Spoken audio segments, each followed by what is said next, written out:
Olá, boa tarde a você que nos acompanha aqui pelo Notícias Agrícolas. Estamos no ar com o nosso boletim já de encerramento do mercado lá na Bolsa de Chicago e um dia em que a soja acabou cumprindo aí uma missão importante de se manter acima dos 14 dólares por bushel, apesar de ter testado patamares inferiores aí, patamares abaixo desse nível. A gente vai conversar agora com o seu Camilo Motter, lá da Granoeste. Fica lá em Cascavel, no Paraná. Tá aqui o seu Camilo já na tela com a gente. Bem-vindo, viu, seu Camilo? Obrigado por estar aqui com a gente, nos ajudar a entender essa movimentação. Mercado hoje tentou dar continuidade à pressão que já vem imperando aí desde o início da semana, mas parece que encontrou algum suporte aí. O que aconteceu, seu Camilo? Seja bem-vindo. É isso mesmo, meu caro Alex. Boa tarde a você, boa tarde a todos os que nos assistem e nos ouvem aqui por esse importante canal de informações. Realmente você colocou muito bem, cumpriu uma missão importante se manter acima dos 14. Oscilou várias vezes caindo para casa dos 13 aí, 13,90, vamos dizer os 13,90 alto aí, né? O cenário geral segue relativamente baixista com o início da colheita norte-americana, embora os últimos dados vieram num ritmo bem menor do que o mercado esperava, né? Ficou em 8%, o mercado esperava pelo menos 12%, 13% já colhido, né? Então esse número ficou um tanto abaixo do que era esperado pelo mercado, né? Também o milho está um pouco mais atrasado do que se esperava. Agora, a questão é que a safra americana está vindo para o mercado e a safra brasileira está começando a ser plantada. Os primeiros índices que saem aí são de que já temos semeado entre 1,5% e 2,5%, talvez 3% já semeado da safra brasileira. É um índice relativamente melhor que o ano passado, mas também é começo e precisamos ir monitorando. A parte mais ao sul da região produtora sofre com excesso de chuva nesse momento. Temos aí já 4 ou 5 dias de retomada das chuvas relativamente intensas. Obviamente, isso também prejudica a colheita do trigo. O Paraná já está com o trigo, grande parte dele já pronto para colheita. Devemos ter perdas significativas em termos de quantidade e, sobretudo, qualidade do trigo também, por causa do excesso de chuva. Então, isso acaba influenciando um pouco o mercado. E acaba que o mercado acabou ficando sem um rumo. De um lado, nós temos a entrada de safra e a perspectiva de um plantio no Brasil dentro da janela ideal, relativamente acelerado, e um plantio um pouco maior do que o do ano passado. Portanto, devemos ter um recorde de área, né? Da última vez que nós falamos aqui, acho que foi na semana passada, né, Alex? Eu colocava o seguinte cenário. Do jeito que está, com estoques relativamente baixos, e para falar em estoques, nós temos agora na sexta-feira, dia 30, o relatório trimestral de estoques, que deve falar, a expectativa do mercado é para 6,7 milhões de toneladas. Este estoque vai se reportar a 1º de setembro. O que é 1º de setembro? Início do novo ano agrícola. Portanto, o mercado espera 6,7 contra 7 milhões do ano passado, né? É um pouco menor o estoque. Portanto, nós estamos vindo de um momento por causa de quebra nos Estados Unidos e quebra na América do Sul que nós tivemos. Do lado da demanda, é uma demanda relativamente acomodada. Mas do ponto de vista do futuro de preços, nós estamos nesse dilema, como já falávamos esses dias. Para onde vai o mercado? Nós temos estoques relativamente baixos, e a definição do mercado, com uma situação de relativo acômodo da demanda, a oferta é que vai falar mais alto. Portanto, a disponibilidade de soja americana com o início da colheita. Se o plantio evoluir bem no Brasil, eu acho que a gente pode ter um mercado um pouco mais pressionado. Qualquer problema climático, e nós estamos pelo 3º ano aqui na América do Sul com o clima de Laninha, pode haver surpresas climáticas. Em havendo surpresas climáticas que impliquem em quebra de safra em algum ponto, ou perda geral de produção, nós vamos ter um mercado explosivo, porque o colchão que está amortecendo tudo isso é relativamente fraco, ou seja, baixos estoques, né? Eu vejo dessa forma pela frente. Agora, outros pontos que também estão influenciando aí, Alex, é essa excessiva aversão a risco, né? Então, as empresas, ao invés de, os fundos e investidores em geral, ao invés de investir em ativos de risco, comprando mais, recompondo suas carteiras com maior volume de contratos de risco, estão saindo desses contratos de risco, ou seja, pressão vendedora, e isso também dá certa pressão nos preços, né? Nós estamos vendo isso já há algum tempo, né? O volume o fluxo de dinheiro para as bolsas de mercadorias em geral, não somente commodities agrícolas, mas também commodities minerais e de energia, o fluxo é bem menor do que já foi no passado, né? Por esta razão, essa certa aversão ao risco em razão de uma perspectiva de baixo crescimento até recessão em alguns países centrais. Então temos aversão ao risco, colheita americana e plantio no Brasil pesando nesse momento. Mas a gente tem no contraponto aí um estoque ainda fragilizado que depende de bons resultados da oferta, da nova oferta, principalmente aqui da América do Sul, principalmente do Brasil. Agora, seu Camilo, eu queria entender a participação aí da Argentina e as compras chinesas na Argentina. De alguma forma, essas recentes compras, por causa da competitividade gerada pelo tal dólar soja lá na Argentina, né? Isso de alguma forma pode fazer aumentar os estoques nos Estados Unidos ou deixar mais tranquilos os estoques em função de uma migração de demanda da China para a Argentina? Eu acredito que não nesse sentido. Houve uma certa pressão de oferta neste momento, mas ela é momentânea. E em termos de estoque nos Estados Unidos, não vai alterar nada no decorrer. Porque, coincidentemente, essa oferta do governo argentino para estimular as exportações e arrecadar um bom volume de valores em dólares para fazer frente à crise que o país enfrenta, até no mercado internacional, para fazer frente a importações, né? Essa oferta se deu exatamente no primeiro mês do novo ano agrícola americano. Então, os estoques americanos já estavam relativamente computados, tanto que o relatório de oferta e demanda deste mês de setembro, lá no início de setembro, ele previa estoques finais da safra 21-22, que na verdade já estava encerrada em 31 de agosto, em 6,5 milhões de toneladas, né? E a disponibilidade maior do produto argentino se deu durante setembro, né?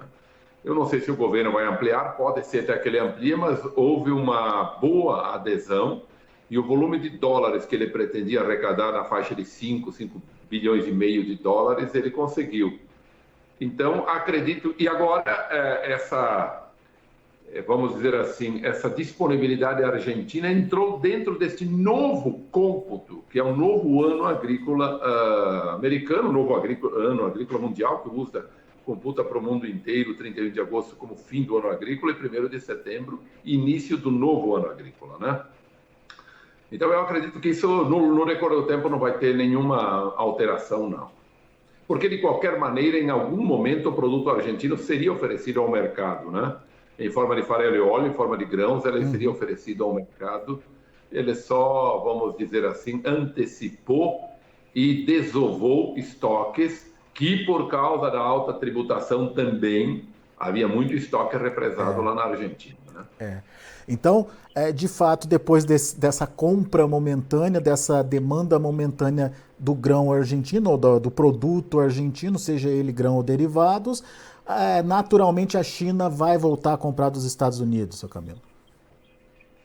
Eu acredito que sim. Agora a oferta maior e a maior competitividade, prêmios melhores, enfim, o preço melhor vai ser do produto americano, né?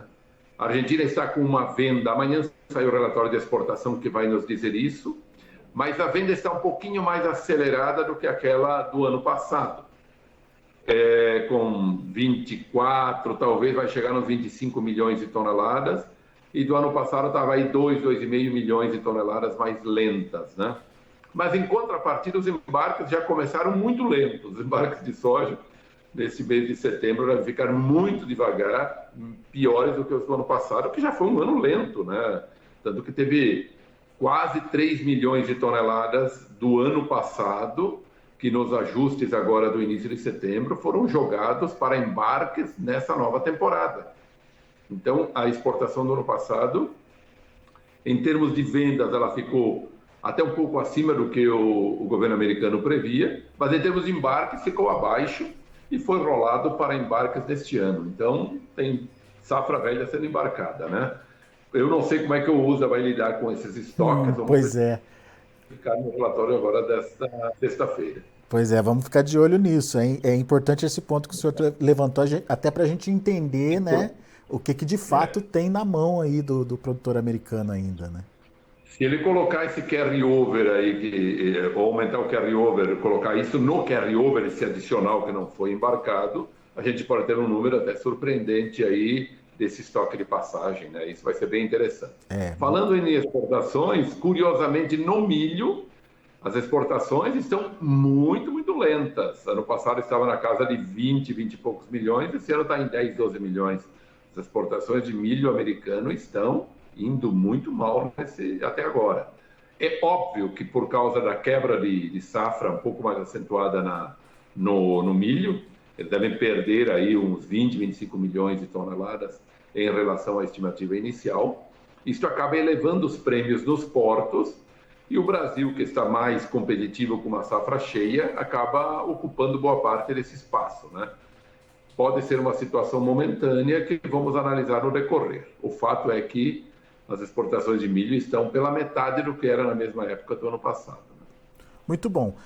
Diante, então, de todas essas informações, o senhor acha provável a soja continuar se mantendo acima aí dos $14 por bushel ou esse nível pode ser rompido aí, seu Camilo?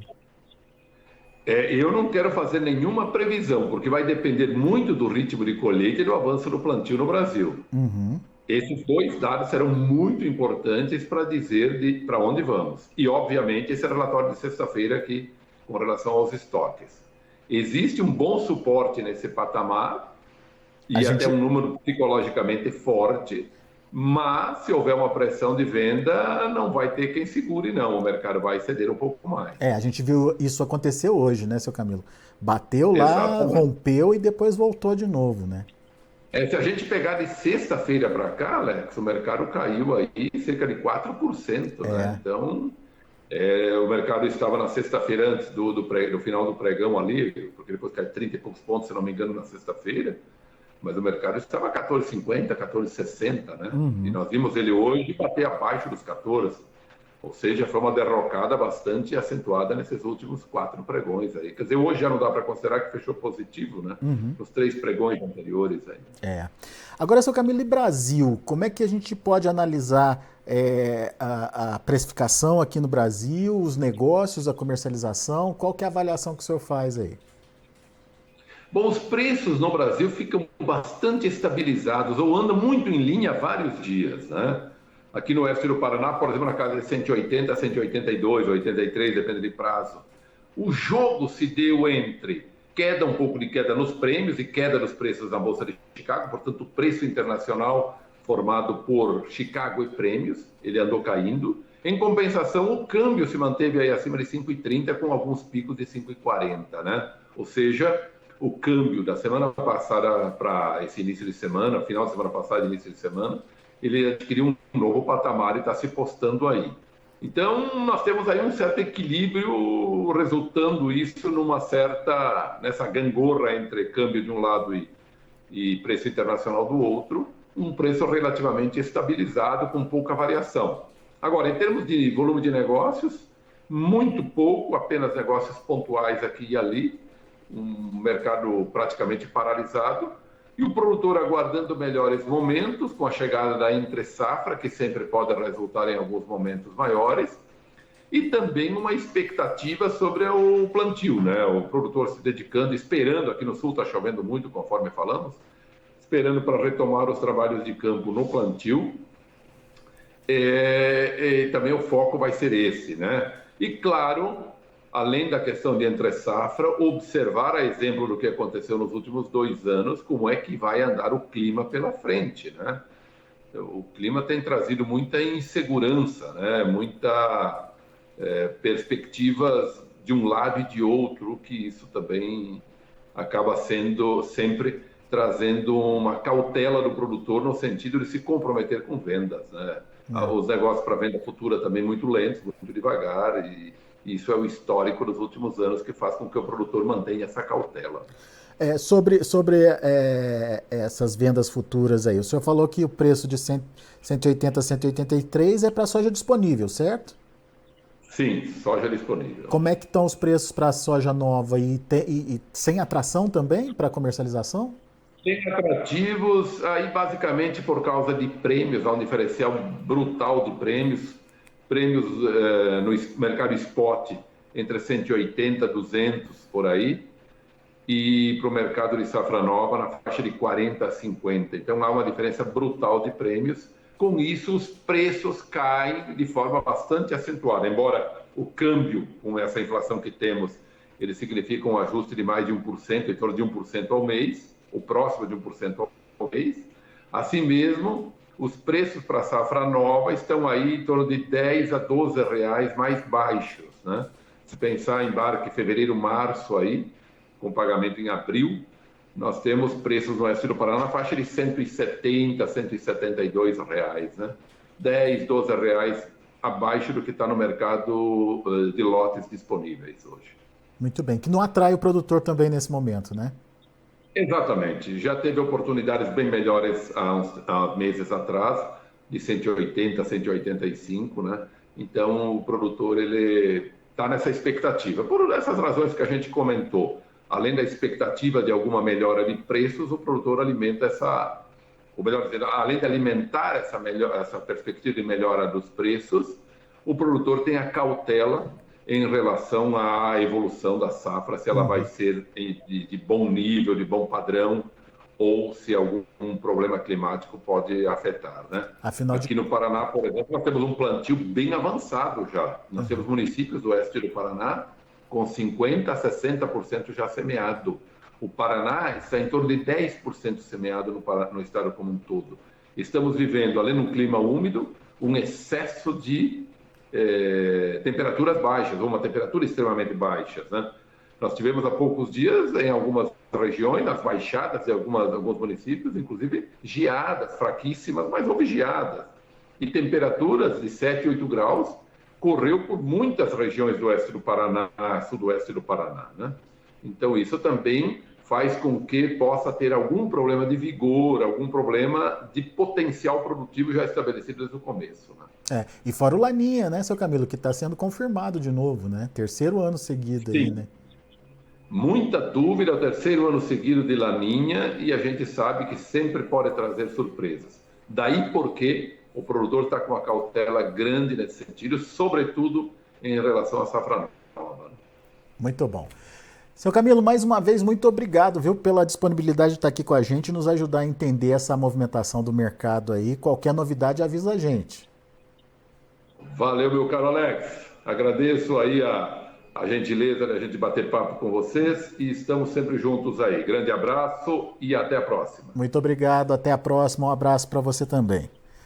Tá aí Camilo Motter, Granoeste, direto lá de Cascavel, no Paraná. Mercado hoje que se segurou bem acima aí dos 14 dólares por bushel, mas a dúvida persiste. Será que esse é um ponto forte realmente de resistência? Seu Camilo acredita que tudo vai depender da evolução do plantio aqui no Brasil e da colheita lá nos Estados Unidos. Esses dois fatores juntos, se evoluírem bem, a ideia é que a pressão sobre as cotações possa aumentar. E principalmente essa aversão ao risco, se ela tiver continuidade, daí também pode ter um efeito negativo sobre os preços. Então, 3 fatores aí para a gente prestar atenção. Vamos aos preços, vamos ver como encerrar as negociações lá na Bolsa de Chicago. Você acompanha comigo agora na tela. Novembro, 14 dólares e 800 por bushel, acabou subindo pouquinho, 0,75, menos de 1 ponto. Janeiro, 14 dólares e 16 centes por bushel, 2 pontos mais 25. O março, 14 dólares e 20 centes por bushel, 3 pontos mais 75. O maio, 14 dólares e 25 centes por bushel, 4 pontos e meio de alta. Vamos ver o milho, que também acabou encerrando positivo. Dezembro, 6 dólares e 70 centes por bushel, 3 de alta. Março, 6,76, 3,75 de alta. A mesma alta para maio, que fechou a 6 dólares e 77 centes por bushel. O julho, 6,71, subindo 4 pontos. E a gente tem também o trigo. Trigo que para dezembro teve alta boa, 31, quase 32 pontos de elevação a 9 dólares e 3 centes por bushel. O março, 9 dólares e 15 centes por bushel, subiu quase 31 pontos. O maio, 9 dólares e 20 centes por bushel, 30 pontos de elevação. E o julho, 9 dólares e 3 centes por bushel, 27 pontos mais 25. São os números de hoje de fechamento do mercado lá na Bolsa de Chicago. Obrigado pela participação, obrigado pela atenção aqui com a gente no Notícias Agrícolas. Notícias Agrícolas, 25 anos ao lado do produtor rural. Se inscreva em nossas mídias sociais. No Facebook, Notícias Agrícolas. No Instagram, @Notícias Agrícolas. E em nosso Twitter, @Norteagri. E para não perder nenhum vídeo, não se esqueça de nos acompanhar no YouTube e na Twitch, Notícias Agrícolas Oficial.